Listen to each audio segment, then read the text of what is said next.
Physical significance of refractive index.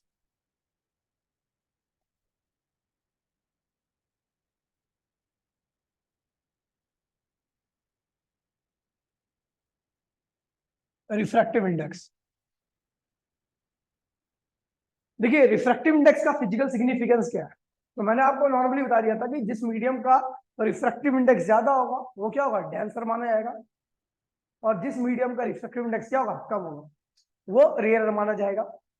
और जहां पर डेंसर होगा, जहां का रिफ्रैक्टिव इंडेक्स ज्यादा होगा, वहां पे लाइट की स्पीड क्या होगी, कम होगी, लाइट की वेवलेंथ क्या होगी, कम होगी। फ्रीक्वेंसी पे कोई प्रभाव पड़ता नहीं है रिफ्रैक्टिव इंडेक्स का, ठीक है।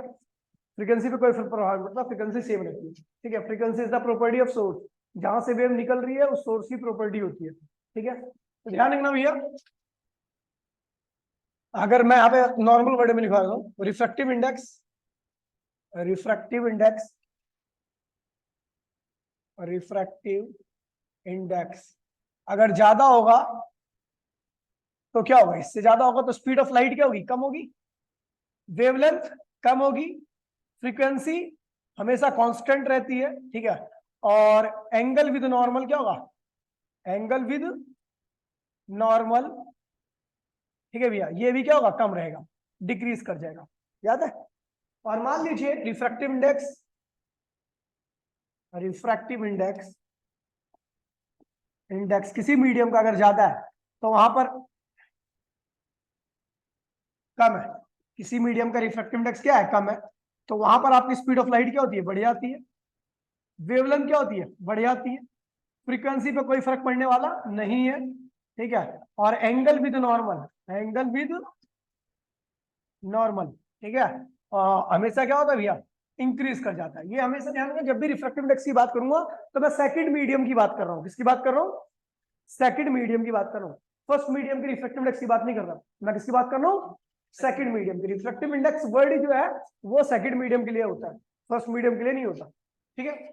अब खुद ही सोच लीजिए ना आप कि अगर मान लीजिए फर्स्ट मीडियम का मतलब, फर्स्ट मीडियम से मुझे मतलब ही नहीं है, लाइट तो पहले से आ रही है। सेकंड मीडियम रेयर है या डेंसर है, उस पर सब कुछ डिपेंड करेगा। रेयर होगा तो नॉर्मल क्या होगा, दूर हटेगी, नॉर्मल से लाइट दूर हटेगी, वेवलेंथ बढ़ेगी, स्पीड ऑफ लाइट क्या होगी, बढ़ेगी। और अगर क्या होगा, डेंसर होगा तो इसको उल्टा हो जाएगा, ठीक है भाई। चलो ये चीज ध्यान रखना, आगे बढ़ते हैं, बात करते हैं, अगला बोल बेटा, principle of reversibility. Principle of reversibility वैसे मैंने करा दिया, लेकिन एक बार देख लीजिए, प्रिंसिपल ऑफ रिवर्सिबिलिटी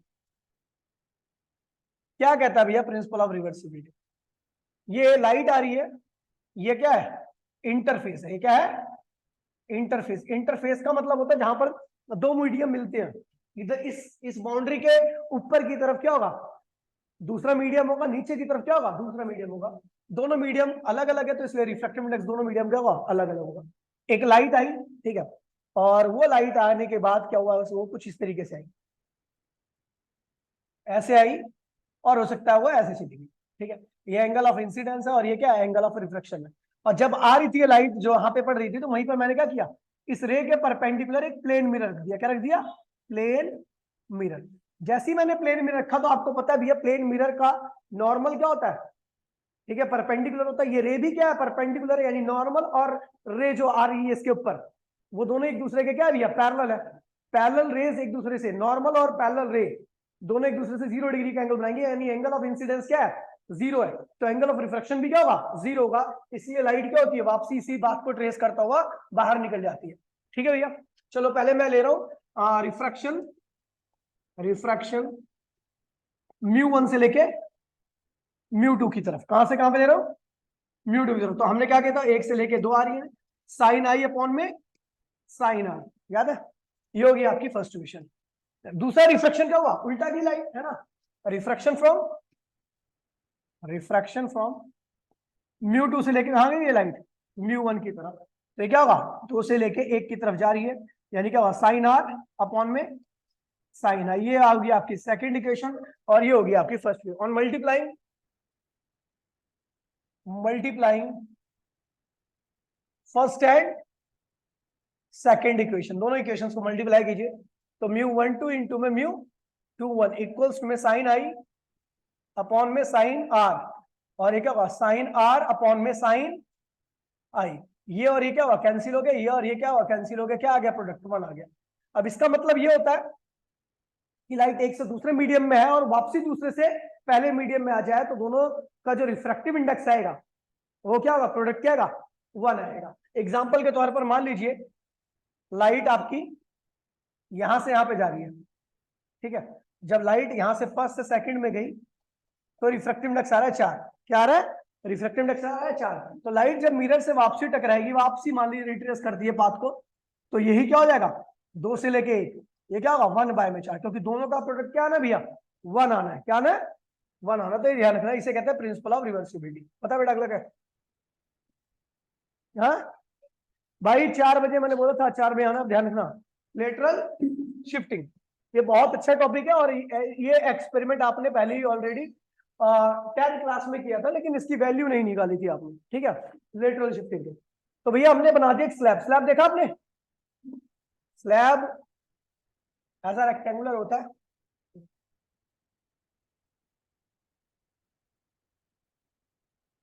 सीधा देखना हॉरिजॉन्टल है पूरे है,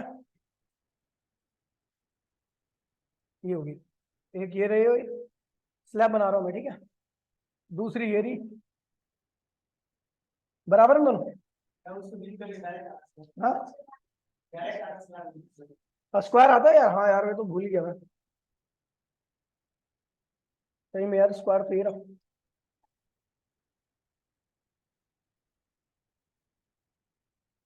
ठीक है ये स्लैब बन गई आपकी, ये कांच की होती है, ठीक है। स्लैब जो होती है जनरली कांच की होती है, और हमने क्या किया भैया इसके 2 फेस हैं। यहाँ पर इंसिडेंट रे आई क्या है ये, और ये क्या नॉर्मल है N1, क्या है अच्छा यहाँ पर जो एंगल बनेगा वो क्या बनेगा आई, क्या बनेगा आई एंगल है। अभी लाइट कहां से कहां पे आ रही है रेयर से, ये रेयर पार्ट है और ये क्या होगा डेंसर पार्ट है। यहाँ का रिफ्लेक्टिव इंडेक्स आपको एयर है तो वहां का 1 होगा, और यहाँ का क्या होगा म्यू होगा, क्या होगा। और फिर लाइट वहां पे वापसी कहां से आएगी फिर रेयर में आ जाएगी, जिसका रिफ्लेक्टिव इंडेक्स क्या है 1 है, ठीक है। अच्छा जब लाइट रेयर से कहां आ रही है डेंसर में आ रही है तो नॉर्मल की तरफ क्या करती है बैंड होगी, ऐसे बैंड होगी लाइट, है ना। लाइट बैंड होगी। अब जब बैंड होगी तो जब ये वाले फेस पे आगे पड़ी तो लाइट फिर क्या आ रही है, यहाँ पे जो यहाँ का रिफ्लेक्शन रेयर से कहां हो रहा है डेंसर हो रहा है, लेकिन यहाँ इस वाले फेस का पॉइंट ए का रिफ्लेक्शन रेयर से डेंसर हो रहा है, लेकिन पॉइंट बी का जो रिफ्लेक्शन है वो क्या हो रहा है डेंसर से रेयर। और आपको बता दूं भैया इस जो रेयर आ रही थी उसकी डायरेक्शन क्या थी, ये थी सीधी है ना एकदम, लगभग सीधी है। और जो ये लाइट निकलेगी क्योंकि सेम मीडियम में है तो ये वाला एंगल और ये वाला एंगल आपस में क्या होता है सेम होता है, ये एंगल और ये, क्योंकि आप ध्यान रखना इस चीज को, कंसेप्ट है ये कि अगर 2 सरफेस पैरेलल होती है तो सेम मीडियम में सेम एंगल बनेगा। 2 सरफेस क्या होती है अगर पैरेलल होती है तो सेम मीडियम में सेम एंगल बनेगा। यानी यहाँ पर अगर आपका आई बन रहा है तो इसी मीडियम में भी क्या होगा आई बनेगा। यहाँ पर अगर आपका आर बन रहा है तो यहाँ पे क्या बनेगा आर बनेगा, क्योंकि दोनों सरफेस क्या है पैरेलल है, क्या है। वैसे भी आप कैलकुलेशन करके देख लेना वही आएगा, ठीक है। तो ये रे तो ये क्या है इसे कहते हैं इंसिडेंट रे की डायरेक्शन, क्या है ये इंसिडेंट रे। लेकिन जो रे किसी मीडियम से बाहर निकल के आती है उसको कहते हैं एमरजेंट रे, क्या कहते हैं इसको एमरजेंट रे। तो इंसिडेंट रे और एमरजेंट रे के बीच में जो परपेंडिकुलर सेपरेशन होता है उसी को हम क्या कहते हैं भैया लेटरल शिफ्टिंग, क्या कहते हैं उसे। इसकी वैल्यू को मैं एक्स लेता हूं कि एक्स क्या है भैया लेटरल शिफ्टिंग, क्या है लेटरल शिफ्टिंग। तो मैं लिखता हूं भैया it is the perpendicular separation, it is the lateral shifting, topic का नाम है स्लैब से, lateral shifting through the slab, ठीक है। It is the perpendicular separation in between incident ray and emergent, incident ray और एमरजेंट रे के बीच में जो परपेंडिकुलर सेपरेशन होगी हम क्या कहते हैं भैया लेटरल शिफ्टिंग आते हैं। तो आप देख रहे हो भैया ये पहले एंगल ये बना रहा था लाइट, और बाद में यही रे क्या हुई मुड़ करके एंगल ये बनाया इसने, बैंड हो गई। बैंड जब हुई तो भैया एंगल ये बन गया। ये एंगल कितना होगा आपको पता है, ये एंगल और ये एंगल आपस में क्या होते हैं बराबर होते हैं अगर लाइट डेविएट नहीं होती। ये एंगल आई है तो ये एंगल भी क्या होता, आई होता, लेकिन यहाँ पर ये क्या है, आर है, तो ये क्या होगा, आई माइनस आर होगा ना। इसे कहते हैं एंगल ऑफ डेविएशन, मतलब लाइट अपने पाथ से इतना डेविएट होगी है।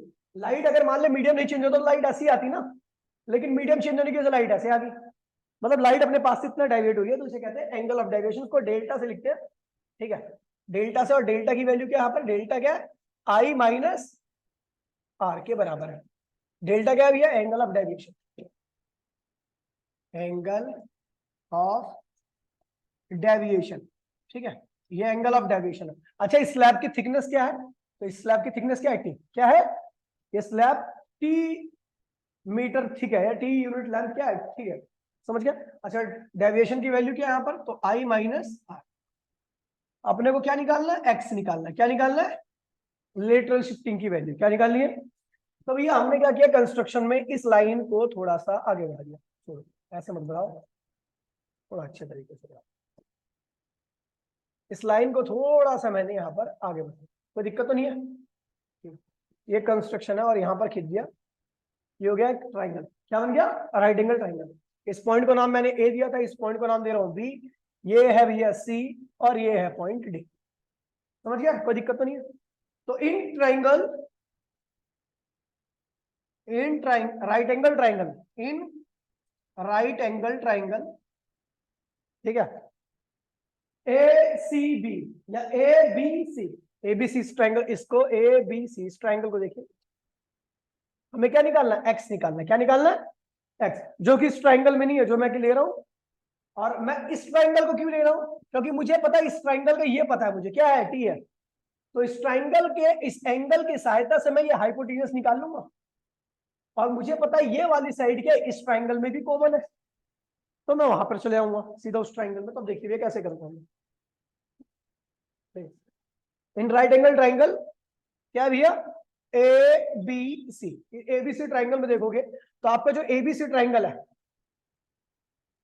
एबीसी ट्राइंगल में देखोगे तो आपको क्या रखा है, बेस कितना है इसका नहीं पता, खैर जरूरत भी नहीं है। अच्छा, बेस ये रहा, बेस क्या है, बेस है आपका यहाँ पर इस राइट एंगल ट्राइंगल में, बेस है आपका टी, अब एसी बेस है ना, और उसकी वैल्यू क्या है, टी के बराबर है। एंगल कितना है इसका, एंगल ए कितना, sorry, C A B angle कितना है, आर, किसके बराबर है, एंगल आर के बराबर है। अपने को क्या चाहिए, हाइपोटेनियस, क्या चाहिए, ए बी चाहिए, यानी हाइपोटेनियस चाहिए, ये मुझे नहीं पता। देखिए बेस पता है, हाइपोटेनियस निकालना है, एंगल पता है, क्या लगाऊंगा, कॉस, क्या लगाऊंगा, तो वी नो कॉस थीटा क्या होता है, बेस अपॉन में हाइपोटेनियस, ठीक है। तो यहां पर थीटा क्या है आपका, आर है, कॉस आर, कॉस आर लिखिए इसको, बेस क्या है आपका टी, और हाइपोटेन्यूस क्या है जो कि आपको निकालना है, जिसकी वैल्यू क्या है भैया, ए बी, क्या है, तो ए बी की वैल्यू क्या आ गई, टी अपॉन में कॉस आर, ये होगी आपकी first equation.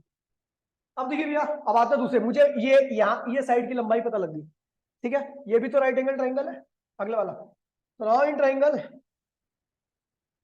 Now in triangle, in triangle कौन सा ट्राइंगल है भैया, A D B, A D, इस वाले ट्राइंगल में अगर आप देखोगे तो एडीबी में आपको पता है भैया, आपको हाइपोटेनियस पता है, हाइपोटेनियस जो कि क्या है भैया, ए बी क्या है, और उसकी वैल्यू क्या रखी है, टी अपॉन में कॉस आर रखी है।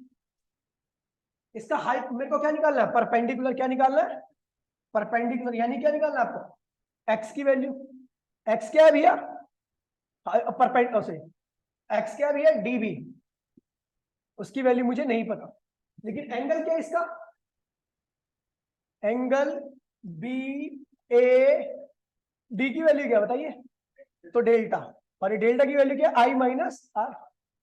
तो अपने को हाइपोटेनियस परपेंडिकुलर और एंगल पता है, हाइपोटेनियस परपेंडिकुलर कहाँ पे होते हैं भैया, साइन थीटा में, कहाँ पे होता है भैया, साइन थीटा, साइन थीटा क्या होता है, परपेंडिकुलर अपॉन में हाइपोटेनियस, तो यहाँ पर साइन की थीटा की यहाँ पे क्या है, आई माइनस आर, ठीक है।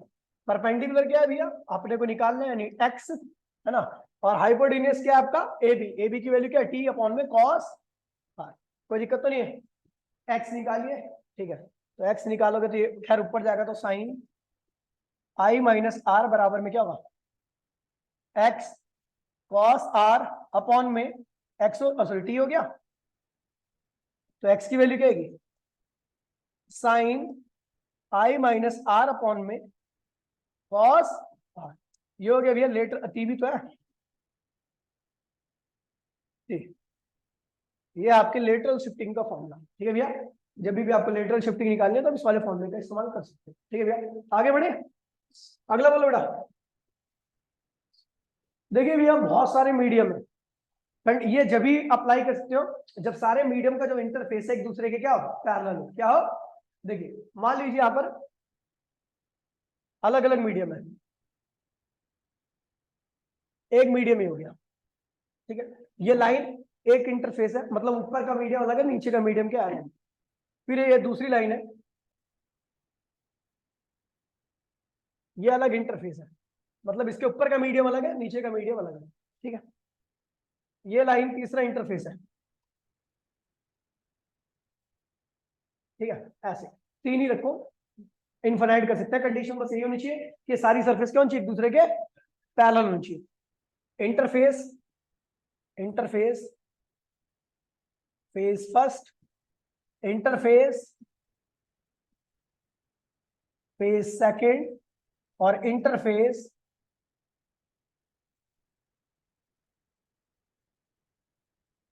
थर्ड। कोई दिक्कत तो नहीं है, चलो। अब हमारी क्या होती है, रे जो है वो कुछ इस तरीके से आती है, ये नॉर्मल है, एक मीडियम में गई, यहां पर क्या बना, I1 एंगल बना, क्या बना, I1, ठीक है। अब दूसरे मीडियम में जा रही है क्योंकि यहाँ का रिफ्लेक्टिव इंडेक्स मैंने क्या मान लिया, μ1 है, यहाँ का क्या है, μ2 है, यहाँ का क्या है, μ3 है, और यहाँ का क्या है, μ1 वापसी होगा क्योंकि बाहर निकल आई वापसी उसी मीडियम में जहां से आई थी, ठीक है। तो लाइट आई और मान लीजिए डेंसर मीडियम है तो ये थोड़ी सी बेंड होगी, ठीक है। ये क्या हुआ, R1 हो गया। और आपको पता है जो R1, क्योंकि हम दोनों जानते हैं कि ये सरफेस क्या है, पैरेलल एक दूसरे के, तो ये भी क्या होगा, R1 ही होगा, मतलब यहाँ पर I2 होना चाहिए, ये क्या होना चाहिए, I2, ये क्या होना चाहिए, ये I2 होना चाहिए, लेकिन I2 की वैल्यू क्या है, R2 के बराबर होगी। क्यों, क्योंकि मीडियम क्या है, सेम है, जहां पर R1 बना है ये R1 के बराबर होना चाहिए, समझ गया। जहां पर R1 बना है तो ये भी क्या होगा, R1 होगा, क्योंकि मीडियम सेम है, सरफेस दोनों आपस में क्या है, पैरेलल है, समझा। फिर लाइट बेंड हुई, ठीक है, मान लीजिए दूर हट गई, हो सकता है इस मीडियम में दूर हट जाए, तो ये क्या बन गया आपका, ये हो गया आपका R2, क्या हो गया, R2 से R2 रहने दीजिए, ठीक है, ये R2 हो गया, और ये नॉर्मल हो गया एक चीज का, ठीक है भैया। मुझे पता है ये दोनों R2, ये क्या है, I3, क्या होगा, और I3 की वैल्यू किसके बराबर होगी, R2 के, पता ना, क्योंकि ये दोनों का मीडियम सेम है और दोनों सरफेस के आपस में पैरेलल है। फिर लाइट क्या अभी वापसी चलेगी, जितने एंगल से थी उसी एंगल से निकल जाएगी। ये क्या है, मीडियम सेम है, सरफेस पैरेलल, तो ये क्या होगा, I1। कोई दिक्कत तो नहीं है, समझ गए। तो भैया आप देख रहे हैं यहाँ पर तीन सरफेस है, ए, और ये क्या है भैया, बी, और ये वाली सरफेस का नाम क्या है भैया, सी। तो चलो करते हैं भैया refraction from, refraction from first to second medium. पहले सेकंड मीडियम में लाइट गई तो रिफ्लेक्शन हुआ, तो आप देखो लाइट एक से कहां आ रही है, दो में आ रही है, एक से दो में आ रही है ना, क्या होगा, साइन एंगल कितना बन रहा है, I1 अपॉन में साइन R1। ये तो पहले पॉइंट के लिए हो गया, एड पॉइंट, एड पॉइंट क्या है भैया, ये। अब बात करता हूं सेकंड रिफ्रैक्शन की, है ना, refraction from second to third medium, ठीक है। एड पॉइंट बी, तो क्या होगा, लाइट दो से कहां जा रही है, तीन में, दो से कहां आ रही है, तीन में, है ना। ये क्या होगा, साइन, ये I2 अपॉन में साइन R2। I2 की वैल्यू किसके बराबर है, R1 के, तो साइन R1 लिख दीजिए इसको, है ना, और अपॉन में साइन R2। कोई दिक्कत तो नहीं है। Refraction from, refraction from third to first medium, दोबारा से एड पॉइंट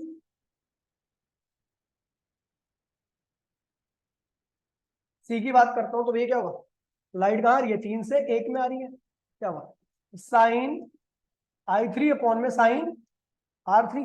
आपको पता है I3 की वैल्यू किसके बराबर है? R2 के, है ना? अपॉन में साइन, नीचे क्या है? I1 आ गया, कोई दिक्कत तो नहीं है। ये होगी आपकी फर्स्ट इक्वेशन, ये फर्स्ट है, और ये क्या है भैया? सेकंड है, और ये क्या है? थर्ड है। और मल्टीप्लाइंग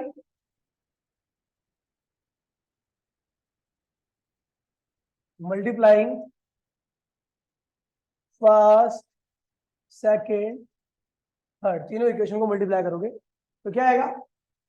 म्यू 1 2 म्यू 2 3, है ना? म्यू 3 1, सबका प्रोडक्ट क्या आने वाला भैया? क्योंकि सारी टर्म्स क्या होंगी भैया? कैंसिल हो जाएंगी। समझ गया? तो इसका मतलब ये हुआ, हमने क्या देखा कि लाइट जिस मीडियम से आ रही है वापसी उसी मीडियम में आ रही है। कैसी इंटरफेस से? जो सारे इंटरफेस एक दूसरे क्या हो? पैरेलल, चाहे इनफाइनाइट इंटरफेस हो, सबका प्रोडक्ट क्या आने वाला? 1 आने वाला। समझ गया भैया? इसका बहुत ज्यादा यूज होगा क्वेश्चन में मिलेगा। ठीक है भैया, अगला बोलूंगा। Real depth and apparent depth, देखिए काफी इंपॉर्टेंट टॉपिक है और बहुत ज्यादा बार आ रखा है ये। ठीक है, इसके क्वेश्चंस भी, इसके कंसेप्ट भी बहुत सारे हैं, और इसके न्यूमेरिकल भी दबा के आते हैं, बहुत अच्छे अच्छे हैं, अभी करेंगे। ठीक है, अब देखिए real depth and apparent depth.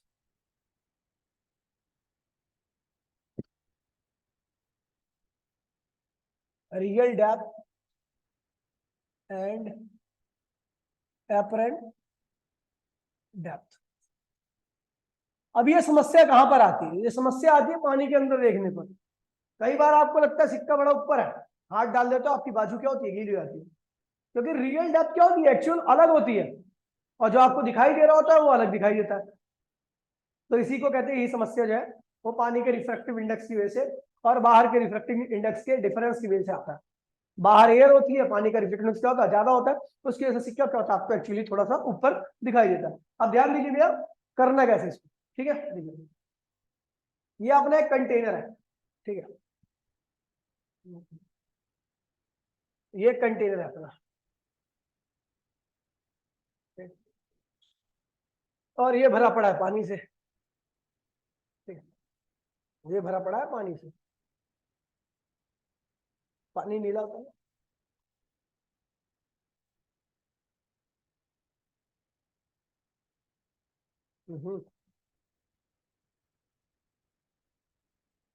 ये पानी से भरा पड़ा है।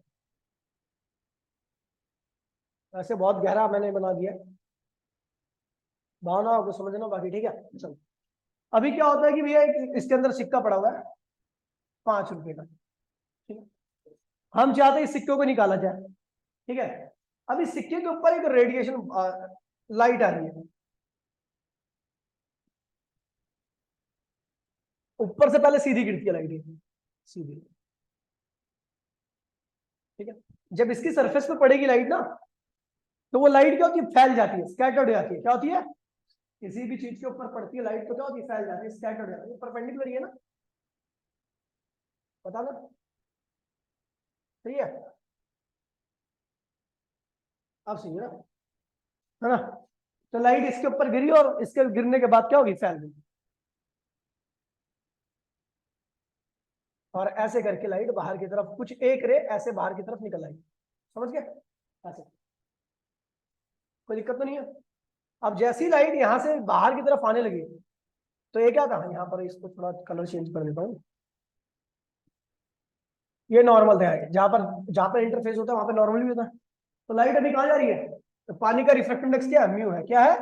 और बाहर का रिफ्रैक्टिव इंडेक्स क्या है? 1 होता है ना? तो लाइट वाटर से कहाँ जा रही है? एयर में, यानी रेयर से कहाँ जा रही है? सॉरी, डेंसर से कहाँ जा रही है? रेयर में। तो एंगल क्या हो जाएगा यहाँ पे? बड़ा हो जाएगा। एंगल क्या होगा यहाँ पे? थोड़ा सा बड़ा हो जाएगा, इस तरीके से एंगल बढ़ गया।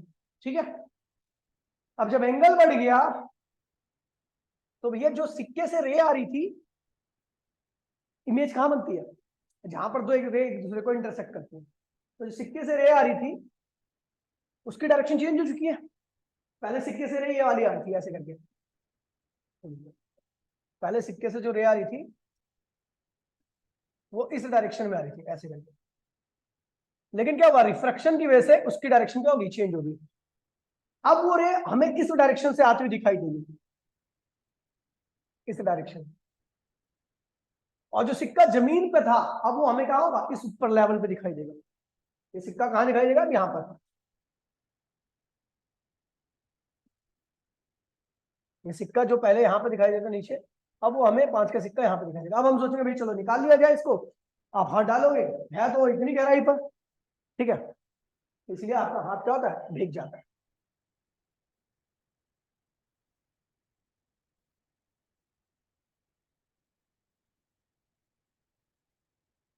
ये भैया एक छोटा सा ट्रायंगल बन गया अपने लिए, ठीक है। अब ध्यान दीजिए मैं एंगल का अरेंजमेंट कैसे कर रहा हूँ, ध्यान दीजिए, ठीक है। ये एंगल क्या है भैया आपका, एंगल थोड़ा दूसरे कलर से बना देते हैं। ये एंगल क्या है, आई, ये एंगल क्या है, आर, और आपको पता है ये एंगल भी क्या होगा, आर ही होगा, कॉरस्पॉन्डिंग एंगल है, ठीक है। और ये एंगल अगर आई है तो ये एंगल भी क्या बनेगा, आई बनेगा। दोनों एंगल बराबर है, ये रे और ये दोनों पैरेलल है, तो ये एंगल अगर आई है तो ये भी क्या होगा, ऑल्टरनेट एंगल, याद है, ठीक। और नाम दीजिए भैया इसको ए, इसको हमने नाम दे दिया ए बी सी, और ये हो गया आपका डी, ठीक है। यहां से यहां तक की दूरी को, यहां से यहां तक की दूरी को, ठीक है, मैं रियल डेप्थ कहता हूं, इसको मैं लिखता हूं एक्स से, एक्स क्या है, रियल डेप्थ है, ठीक है। और यहां से यहां तक की दूरी को मैं कहता हूं भैया जो है, यहां से यहां तक की दूरी को, यहां से, इसको क्या कहता हूं मैं, एपरेंट डेप्थ, क्या कहता हूं उसको, एपरेंट डेप्थ, छोड़ो वाई से लिख दो, एपरेंट डेप्थ, एक्स क्या आपकी, एक्स क्या आपकी रियल डेप्थ है, डेप्थ, और वाई क्या आपका एपरेंट डेप्थ। समझ गए भैया। अब ध्यान दीजिए भैया, डायग्राम हमारा बन चुका है, तैयार हो चुका है, और डायग्राम ऐसे ही बनाना है, ठीक है। चलो अब देखिए भैया, हमें क्या निकालना है कि, अच्छा इसे, और एक बात और ध्यान रखना, इसको कहते हैं यहां से यहां तक की दूरी को, यहां से यहां तक की दूरी को हम कहते हैं शिफ्टिंग, क्या कहते हैं इसे,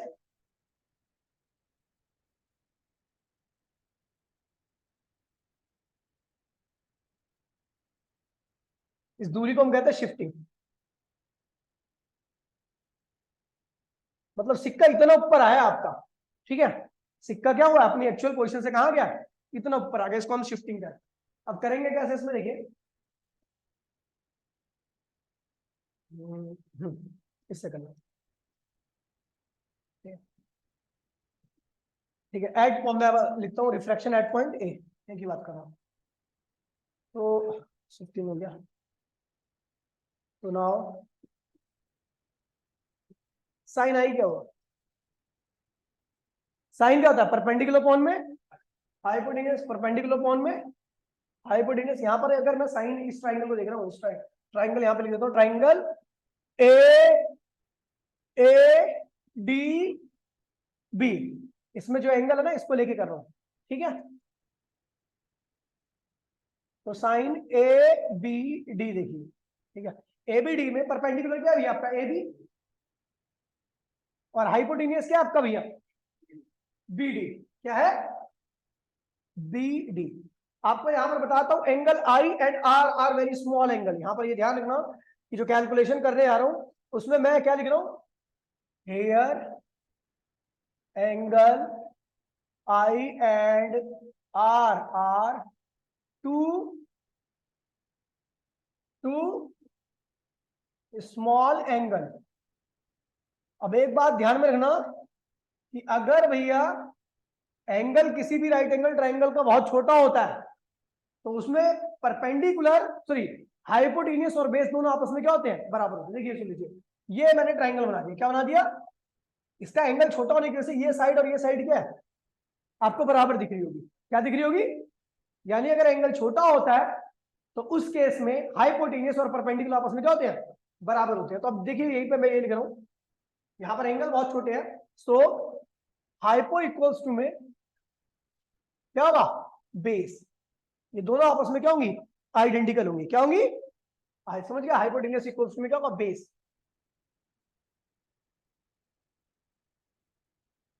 ठीक है, कब, जब एंगल छोटा होगा ट्राइंगल का, ये आई और आर बहुत छोटे एंगल है, उस केस में हाइपोटेन्यूस और बेस दोनों आपस में क्या होते हैं, आइडेंटिकल होते हैं। तो भैया साइन आई हमारा क्या रखा है, ए बी। ए बी की वैल्यू क्या रखी बेटा, ए बी रहने दीजिए इसको, कोई दिक्कत नहीं। और बी डी की वैल्यू क्या रखी है, बी डी की वैल्यू मुझे पता एंगल छोटा, तो बी डी की वैल्यू किसके बराबर होगी, ए डी के। बी डी की वैल्यू किसके बराबर होगी, एयर बी डी बराबर में ए डी, और ए डी की वैल्यू क्या है आपकी, एक्स। क्या है, यहाँ पर लिख लीजिए एक्स, ये होगी आपकी पहली इक्वेशन। समझ गया। और देखो एंड साइन आर क्या हुआ, परपेंडिकुलर अपॉन में हाइपोटेन्यूस। यहाँ पर साइन आर में परपेंडिकुलर क्या है आपका, ए बी है, और हाइपोटेन्यूस क्या आपका, बीसी है। और हमें पता है ये एंगल छोटा है, कौन सा ट्राइंगल ले रहा हूँ, ट्राइंगल ले रहा हूं मैं एबीसी। क्या ले रहा हूँ, एबीसी। तो यहां पर ध्यान रखना, साइन आर क्या हो जाएगा आपका, ए बी अपॉन में बीसी की वैल्यू, बीसी किसके बराबर होगा, एसी के। एंगल छोटा है ना, बीसी किसके बराबर होगा, एसी के। और एसी की वैल्यू क्या रखी है, वाई। एसी की वैल्यू क्या है, वाई। ये होगी आपकी सेकंड इक्वेशन। यहां पर देखना कि बीसी बराबर में एसी बराबर में वाई, कोई दिक्कत तो नहीं है। अभी होगी फर्स्ट और ये होगी second equation. On dividing first and second equation, दोनों इक्वेशंस को डिवाइड कर दीजिए। ठीक है, तो क्या हुआ, साइन आई अपॉन में साइन आर। ठीक है, और ये क्या हो गया, बोलो, ये हो गया भैया आपका ए बी अपॉन में एक्स अपॉन में ए बी अपॉन में वाई। ए बी से ए बी क्या हुआ, कैंसिल हो गया। साइन आई अपॉन में साइन आर, और ये क्या हो गया आपका, वाई अपॉन में एक्स हो जाएगा। वाई अपॉन में क्या हो जाएगा। अब एक चीज देखिए भैया, सुन लीजिए, आपको पता है साइन आई कहाँ है, पहले मीडियम का एंगल होता है। साइन आई क्या होता है, और साइन आर क्या होता है, दूसरे मीडियम का एंगल होता है। तो भैया यहाँ पर क्या लिखना, पहले मीडियम का रिफ्रैक्टिव इंडेक्स, और क्या लिखना, दूसरे मीडियम का रिफ्रैक्टिव इंडेक्स। अब देखिए साइन आई अपॉन में साइन आर, वाई अपॉन में क्या आ गया, एक्स। पहला मीडियम म्यू वन क्या है भैया, ये है म्यू वन, इसकी वैल्यू क्या है, म्यू, वाटर का रिफ्रैक्टिव इंडेक्स। दूसरा मीडियम क्या है, एयर, उसका रिफ्रैक्टिव इंडेक्स क्या है, वन। तो भैया आप इसको लिख दो, वाई अपॉन में एक्स इक्वल्स टू म्यू। ठीक है भैया, इक्वल्स टू क्या आ गया, म्यू आ गया, कोई दिक्कत तो नहीं है। ठीक है, तो ये हो गया आपका रिफ्रैक्टिव इंडेक्स। एक सेकंड थोड़ा, लाइट कहां से कहां आ रही है, अरे यार जहां जाती है ऊपर आता है ना मीडियम, तो गलती होगी ना, वही मैं कह रहा हूँ, थोड़ा गलती से कहां से हो गया। लाइट जहां जाती है ना वो ऊपर आता है। आपको पता है दूसरा मीडियम म्यू टू अपॉन में म्यू वन हो गई। ठीक है, तो ये हो जाएगा वाई अपॉन में एक्स। दूसरा मीडियम क्या है, एयर, जिसका रिफ्रैक्टिव इंडेक्स क्या है, म्यू। और पहला मीडियम क्या है, वाटर, उसका रिफ्रैक्टिव इंडेक्स क्या है, म्यू। तो म्यू क्या हो जाएगा, एक्स अपॉन में वाई। यानी अगर आपको किसी भी लिक्विड का रिफ्रैक्टिव इंडेक्स निकालना है जिसकी रियल डेप्थ और एपरेंट डेप्थ दोनों ही अलग है, तो रियल डेप्थ अपॉन में एपरेंट डेप्थ कर दोगे तो क्या होगा, वहां पर आपको उस लिक्विड का क्या बन जाएगा, रिफ्रैक्टिव इंडेक्स मिल जाएगा। क्या मिल जाएगा, refractive index of liquid. Refractive index of liquid, जहां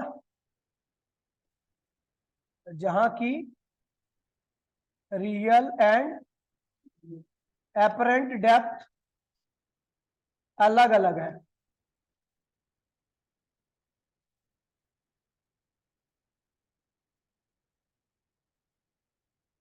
डेप्थ यार अलग अलग है, कोई दिक्कत तो नहीं बेटा। अब इसमें एक चीज और आती है, शिफ्टिंग कितनी हुई है, कितना ऊपर गया है, तो शिफ्टिंग ध्यान रखना। शिफ्टिंग शिफ्टिंग कैसे निकलेगी, तो भैया x माइनस वाई से निकल आएगी। अब देखो ये x में से अगर y को घटा दोगे तो आ जाएगा नहीं, ये तो निकालना आपको शिफ्टिंग। तो कई बार शिफ्टिंग पूछा जाता था x माइनस वाई, लेकिन यहाँ पर तो अपने को मान लीजिए y नहीं पता, तो हम क्या करते हैं, we know but mu equals to x upon में y। तो y क्या होगा, x अपॉन में म्यू। सो शिफ्टिंग क्या हो जाएगी, x माइनस x अपॉन में म्यू। तो x कॉमन ले लीजिए, 1 माइनस 1 बाय में लीजिए।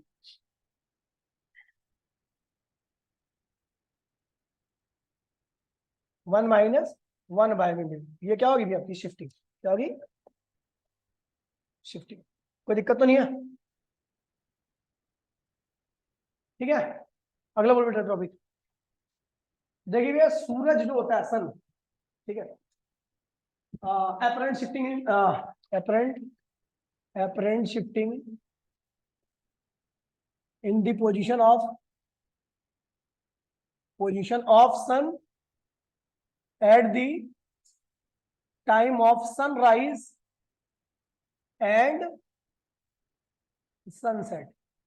जब आपका सन राइज करता है ना और सेट करता है, मतलब सूर्यास्त होता है, सूर्योदय होता है, तो सूरज जो होता है ना अपनी एक्चुअल पोजीशन से हमें ऊपर दिखाई देता है। ऐसा क्यों दिखाई देता है सुन लीजिए, बड़ा सिंपल सा रीजन है। ठीक है, ये आपकी धरती, ठीक है, और ये है धरती का एटमोस्फेयर, ये धरती का क्या है एटमोस्फेयर,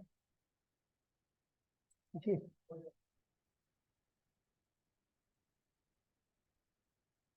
ये धरती का क्या है एटमोस्फेयर। अब क्या होता है,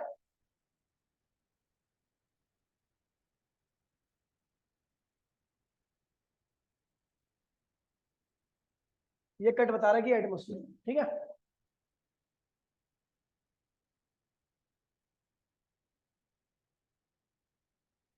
ठीक है एटमोस्फेयर। बीच वाली क्या है भैया आपकी अर्थ है, अर्थ। तो भैया मान लीजिए सूरज यहां पर है आपका, क्या है सूरज आपका यहां पर है, ये रे सूरज मामा।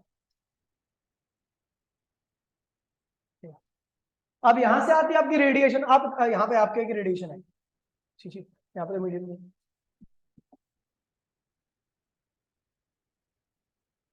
ठीक है।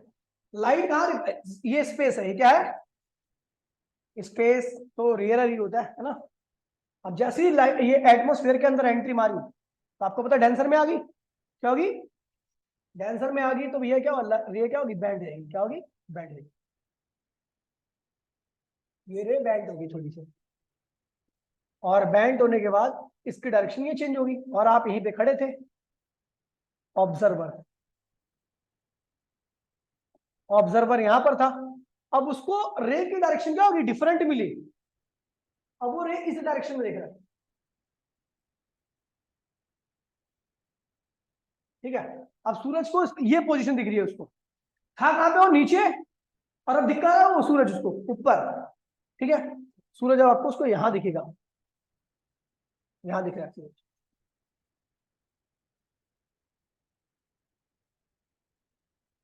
शिफ्टिंग आ गई ना उसके अंदर, शिफ्टिंग, एंगुलर शिफ्टिंग कहते हैं इसको, क्या कहते हैं एंगुलर शिफ्टिंग,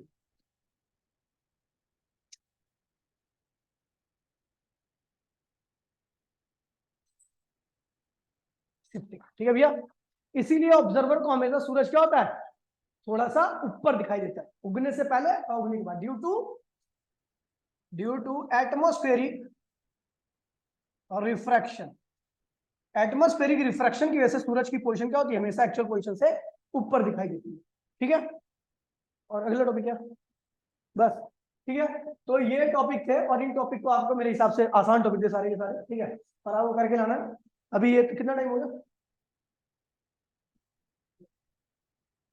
चलो ठीक है, ठीक है। ये सारे टॉपिक आपको करके लाना है, ठीक है, नोट कर लेना, ठीक है। अभी तो जाओ, अब मैं इसका पैकेज लेने वाला हूँ ना, एक घंटा पूरी चुकी, अभी तो 1 घंटे के लायक पढ़ा दिया, 1 घंटे से ऊपर पढ़ा दिया मैंने, ठीक है।